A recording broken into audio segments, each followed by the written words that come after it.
So, what are you hoping for in 2026? If you're like most people, you're probably wishing for an easy year.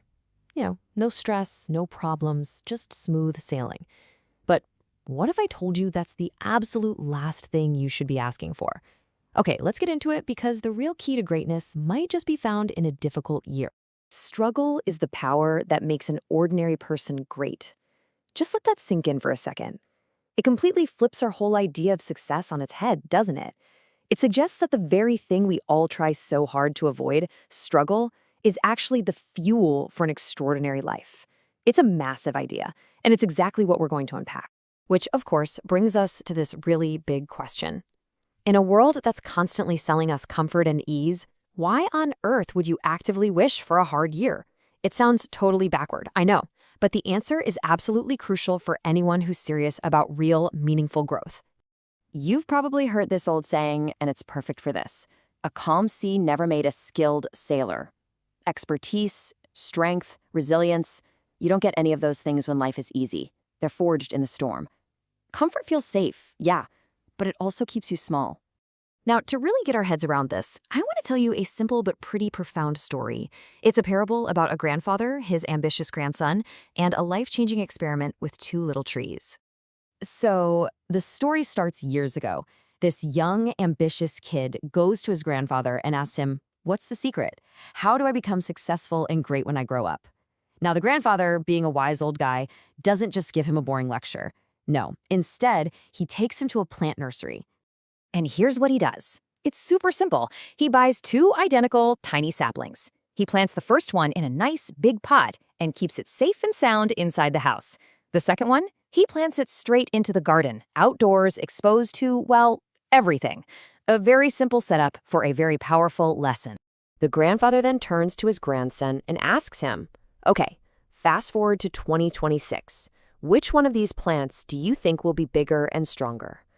The boy, just using common sense, immediately points to the indoor plant. I mean, of course, right? It's safe from storms, the hot sun, animals. It has every advantage. The grandfather just smiles and says, "We'll see. Only time will tell." And this lays out the two paths so clearly, doesn't it? On one side, you have total safety and comfort. On the other, you have constant challenge and adversity.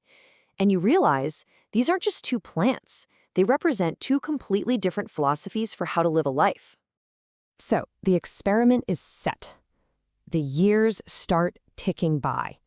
What's the true cost of living a comfortable, protected life? Let's find out. So years go by, seasons come and go, over and over. Finally, we get to 2026. The boy, now a young man, comes back to his grandfather's house. And you know he's eager to see the results of that experiment from all those years ago.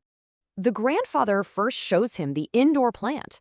And hey, just as the boy predicted, it had grown into a perfectly fine, healthy, beautiful plant. It was exactly what you'd expect from a life lived in a protected, easy environment. But then they step outside. The young man looks around the garden, searching for the other little sapling, the one that was left to fend for itself. And he is absolutely stunned. The small sapling wasn't just a plant anymore. It had grown into a massive, strong, towering tree. Its branches were stretching wide, its presence just dominating the whole garden. The only word for it was immense. The young man is just confused. How is this even possible? The outdoor plant faced so many more hardships. And the grandfather's explanation? Well, this is the entire point of the story. The grandfather explains that the outdoor tree didn't just survive its challenges, it used them. The wind, the rain, the storms, all the things that seemed like threats were actually the very things that made it so strong. It became great not in spite of its struggle, but because of it. I mean, think about it. Every single challenge served a purpose. The constant push of the storms and the wind, that forced the tree to build stronger, more resilient branches. The harsh sun and the periods of drought, that forced it to dig its roots deeper and deeper into the earth, searching for stability and water. Its entire structure is a monument to the challenges it overcame. Here's another way to look at it. Picture a blacksmith's shop. A bar of iron that just sits in the corner away from the fire, well, it stays a cold, useless iron bar. But the iron that goes into the fire, that endures the heat and the hammer's blows, gets transformed into a sharp, powerful sword. The struggle is what gives it strength, what gives it purpose. So, what does this all mean for you? How do we take this wisdom and actually apply it to the year ahead? Let's make this personal. I want you to remember this analogy. When a film director has a really complex, challenging, crucial role, they don't give it to a rookie. They give it to their best, most capable actor. So if life is presenting you with challenges in 2026, don't see it as a punishment. See it as a sign that you are trusted with a difficult but ultimately rewarding role. So here's your mandate for 2026. It's to see the year not just as something to be survived, but as your outdoor garden.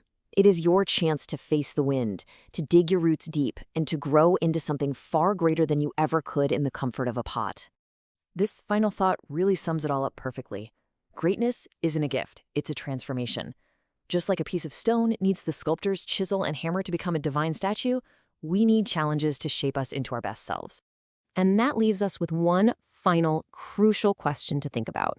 As you look toward the year ahead, the choice is yours. Will you stay safe in the pot, or will you dare to grow in the wild garden? Will you be a fine, beautiful plant, or will you become a mighty tree,